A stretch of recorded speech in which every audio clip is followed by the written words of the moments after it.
Il fait pas beau aujourd'hui.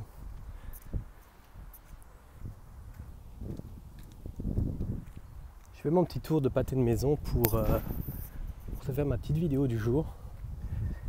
Et aujourd'hui, j'ai décidé de ne pas te parler de solutions, mais de problèmes. Alors qu'est-ce que j'entends par là? J'aimerais bien te parler de leur signification, de ces problèmes, et comment les gérer en fait pour pouvoir donc surmonter ces défis. J'appelle ça des problèmes, mais ça pourrait être des défis, ça pourrait être des challenges, ça pourrait être des obstacles, appelle-les comme tu veux. C'est des choses qui font que ça ne se passe pas comme prévu dans ton business. Et je pense que le meilleur moyen, c'est de te redonner une petite métaphore, un petit exemple pour que tu vois de ce que je veux dire. Les quelques minutes qui vont suivre sont vraiment destinées à ceux qui sont encore au début de leur business ou qui sont sur le point de se lancer.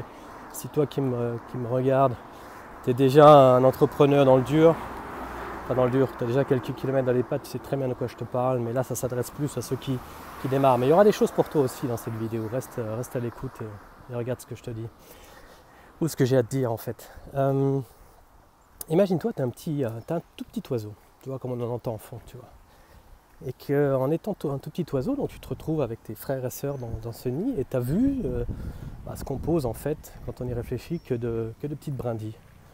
Donc tu te retrouves à regarder à gauche, à droite, tu vois des brindilles, tu te dis bon bah voilà, ça c'est ma vie. Je suis né dans un nid et je ne vois que des brindilles, et tu t'imagines que c'est ça la vie. Et évidemment c'est une métaphore ce que je te raconte, hein. Et tout d'un coup, tu te retrouves toi-même à être appelé à quitter ce nid. Et imagine-toi, tu te trouves donc sur une branche, tu es assez haut, et tu es appelé tout d'un coup à devoir prendre ton envol. Parce que si tu veux quitter le nid, il va falloir trouver un moyen de sortir, de quitter cette branche. Et donc le seul et unique moyen, c'est de... Attention, il y a du vent. Le seul et unique moyen, bien évidemment, c'est de sauter, donc de prendre ton envol.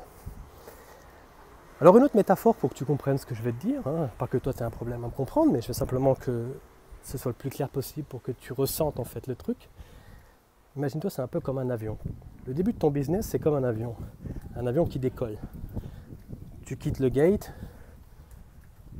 tu prends, tu es assis dans ton avion, le pilote ou les pilotes t'emmènent donc vers, comment dirais-je, il t'emmène en fait vers la piste de décollage et tu te retrouves donc à devoir prendre ton envol avec les autres passagers à bord.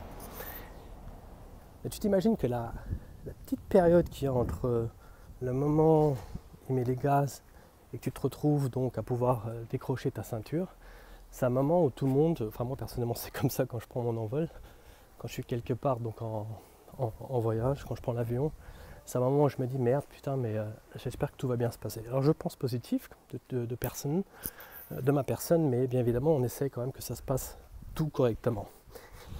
Mais parfois il y a des problèmes. Et sur le plan métaphorique, c'est ce que je veux dire par le business, quoi. Tu te retrouves donc à être dans une situation où tu ne sais pas si tout va bien se passer. Et le truc derrière tout ça, c'est que ces problèmes-là te permettent justement d'apprendre. En tant que pilote, si tu es dans un simulateur et que tu es constamment confronté donc, à des situations difficiles, on appelle ça des problèmes, des défis, des challenges, des obstacles, comme je t'ai déjà dit. Mais si tu commences et que tout se passe comme prévu, et que tu n'as pas la possibilité de pouvoir utiliser ce que tu as appris, hein, toutes ces solutions à ces problèmes, et bien en fait, avec le temps, tu les oublies.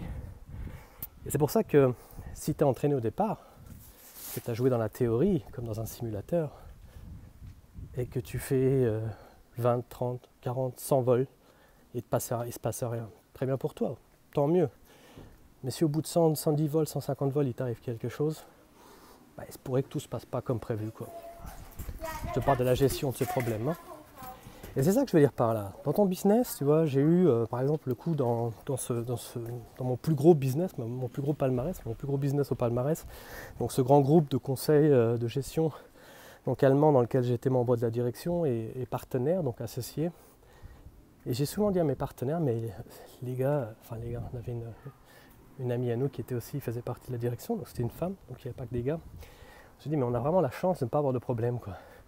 Je dis ouais, arrête de parler de malheur, soit heureux que ce soit comme ça. Je dis ouais, mais bon, avec les problèmes qu'on apprend et qu'en ayant des problèmes qu'on arrive à avancer, je trouve. Enfin, je ne dis pas qu'il faut avoir des problèmes pour avancer, mais je dis simplement que Ça te permet aussi d'avoir le contrôle sur la situation et de t'entraîner vraiment pour les situations difficiles. Quand tu t'entraînes jamais, eh ben, le jour où ça t'arrive, tu te casses la figure.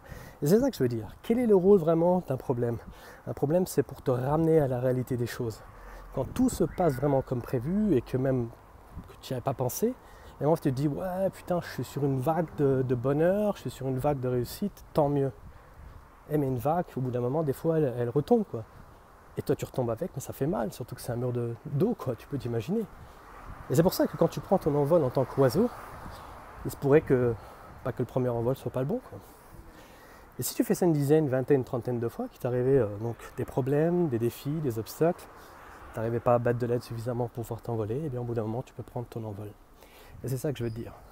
Savoir prendre son envol, savoir décoller avec son business, c'est pas évident. Tu arrives des tas et des tas et des tas de choses, tu vois. Mais c'est justement ces choses-là qui sont nécessaires pour que tu puisses comprendre, tu vois. Pour que tu puisses donc t'en sortir dans ton business et réaliser que les problèmes ne sont pas que des choses négatives, en fait. Je dis tout le temps qu'il n'y a qu'en faisant des erreurs qu'on apprend. Faire des erreurs, ça veut dire qu'il y a quelque chose qui ne se passe pas comme prévu, et dans la situation qui ne se passe pas comme prévu, tu fais des erreurs. Voilà. Ou alors tu as fait une erreur dans ton business et ça fait que la situation ne se passe pas comme prévu. Mais quelle que soit l'origine de cet événement, en fait, il faut voir le résultat et la raison pour laquelle ça t'arrive. Les choses n'arrivent pas par hasard, tu vois. Analyse la situation, demande-toi pourquoi ça s'est passé comme ça, et puis réagis en conséquence. Donc tu vois la signification en fait de ce genre d'aléas dans la vie, tu vois. Rien n'arrive par hasard. Tu traverses la route. Si les choses n'arrivent pas par hasard, donc je pense que maintenant tu commences à comprendre ce que je voulais te dire en fait, quelle est la signification d'un problème et qu'est-ce que ça veut dire réellement quoi, ce genre de problème. Ce genre de problème en fait, il ne faut pas le voir du côté négatif. Je crois que c'est le bouddhisme qui dit en fait, vois toujours ça comme un exercice, comme un entraînement quoi. Chaque problème, vois-le comme un entraînement quoi, une possibilité de pouvoir donc mettre en pratique ce que tu as peut-être toujours vu dans la théorie quoi. Je veux dire le meilleur exemple c'est un pilote quoi. Quand est-ce qu'il t'arrive que tu as un problème de réacteur, que tu as peut-être t'as un problème au niveau de l'électricité, au niveau de la pneumatique et tout ce genre de choses. Ça peut aller vite quoi, surtout que tu as un petit Boeing ou un Airbus 319, tu as à peu près 180 passagers, tu t'imagines comment ça se passe quoi, tu as du mal derrière quoi. Donc c'est pour ça qu'il est important vraiment que tu te poses la question là-dessus quoi. Qu'est-ce que ça t'apporte tout ça? Qu'est-ce que ça peut vraiment t'apporter en fait ce genre de problème? Et alors pour les gérer, tu vois, c'est le deuxième point que je t'avais dit. Pour les gérer, ces problèmes, il faut simplement réagir de manière orientée solution, tout simplement. Quoi. Orientée solution, ça veut dire quoi? Ça veut dire qu'en fait, quand tu as une situation délicate, problème, challenge, obstacle, vois la situation de telle sorte que ne te concentre pas sur le problème, mais essaie de trouver une solution le plus rapidement possible. Ça, c'est vachement important. Et une pensée orientée solution, une activité ou alors une réaction orientée solution.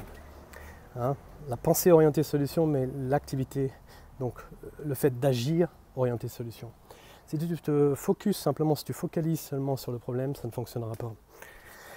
Si c'est un problème qui fait mal et qui revient régulièrement, il faut trouver l'origine de ce problème, bien évidemment. Mais dans la situation, surtout quand tu es à 10 000 pieds, tu n'as pas trop le temps de philosopher sur le problème, tu veux trouver une solution.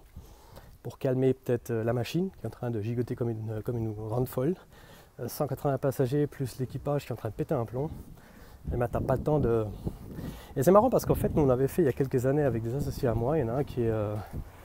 c'est un associé, c'est un business angel et il est pilote aussi pour TUI. Il nous avait dit, écoute les gars, on va faire un séminaire pour des CEO, un séminaire de 2-3 jours, et on va les emmener dans un simulateur de vol. Donc c'est en Allemagne, tout ça, ce que je te dis, et on va les mettre dans une situation délicate, on va voir comment ils réagissent. Et ça, on avait décidé de faire ça et d'emmener aussi un arbitre de foot, très très très gros arbitre. Et cette personne-là, en fait, tu vois, ces deux personnes nous avaient dit, bah écoute, nous on se retrouve dans des situations où tu n'as pas le temps de philosopher, quoi. Peut-être que tu l'as dans ton projet, le temps de philosopher, dans ton business, mais quand tu as 10 000 pieds, tu as 180 personnes plus équipage, tu n'as pas le temps de philosopher. Quand tu es sur un terrain de foot, il vient de se passer quelque chose de grave, il y a une faute, tu dois réagir, prendre des conséquences. Mettre une carte peut-être, un carton je veux dire, pas une carte, eh bien il faut savoir réagir. C'est ça le truc. Donc tu vois l'importance, déjà d'une part, des problèmes, ce qu'ils t'apportent, Et deuxièmement, en fait, comment on réagit par rapport à des problèmes. Des problèmes, tu vas en avoir des tas et des tas. Te dire le reste, ce serait te mentir, ou te dire autre chose. Mais l'essentiel, c'est de savoir les gérer, quoi, et le plus rapidement possible. Alors, quel est l'avantage d'un programme comme je le propose en tant que sparring partner? C'est qu'en fait, tu n'es pas tout seul avec ton problème, je suis là à tes côtés. On regarde le type de problème que tu as, on réfléchit ensemble ce qu'on pourrait proposer comme solution, et par rapport à la solution ou aux solutions, eh bien on crée une stratégie, une structure, donc on développe en fait, on met en place, c'est de la mise en opération de stratégie, et puis on met le truc en place de façon à ce que tu puisses vite fait ressentir que voilà, tu commences à reprendre ta vitesse de vol et que ça devient beaucoup plus en plus calme dans la machine, quoi. C'est l'essentiel. Évidemment, c'est une métaphore, je te parle de ton business. Et c'est l'avantage d'un programme comme le mien, donc vraiment d'avoir quelqu'un quand on a besoin à tes côtés. Parce qu'une boîte de consulting, c'est bien, il y en a beaucoup. Mais le temps que tu fasses une demande, que tu négocies, que tu aies quelqu'un sur place qui apprenne ton business, etc., etc., il va te falloir des mois et des mois. Moi, je suis là quand tu as besoin de moi. Et en plus, je commencerai à connaître ton business dès le départ. Et si on travaille à long terme, je n'ai pas besoin de te connaître ton business. Je suis là quand tu as besoin de moi parce que c'est un projet donc d'accompagnement à moyen terme, minimum 6 mois. Et ça va des fois jusqu'à 36 mois, tu vois. J'ai des gros clients qui me disent on veut travailler à long terme comme toi, avec toi. Et c'est ça le truc, quoi. C'est ce que je voulais te dire par rapport à mon approche de programme. Voilà comment je gère mes problèmes avec une pensée orientée solution, une action orientée solution. J'espère que ça t'a plu, dis-moi ce que t'en penses et je te dis à demain. Ciao.